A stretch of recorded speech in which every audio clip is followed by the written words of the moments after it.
Welcome to this video, where we tackle a common problem that many users encounter when running a batch file for FFMPEG. The issue arises when trying to name the output files, leading to errors during execution. Let's dive into the solution to this quirky problem. In the solution provided, the key lies in modifying the file name pattern within the script.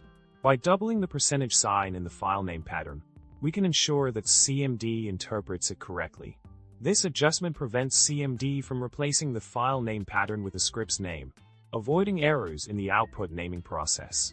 Continuing with the solution, it's crucial to maintain consistency in doubling the percentage sign across all instances where it appears in the script.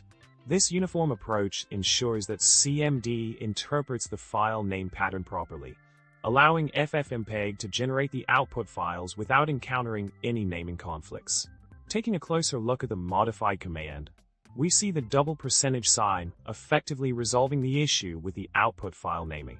This adjustment prevents cmd from misinterpreting the file name pattern, enabling FFmpeg to execute the script smoothly and produce the desired output files without errors.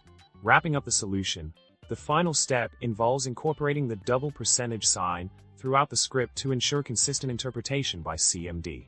By adhering to this adjustment, users can avoid naming conflicts and run the batch file seamlessly to generate the desired output files with FFmpeg.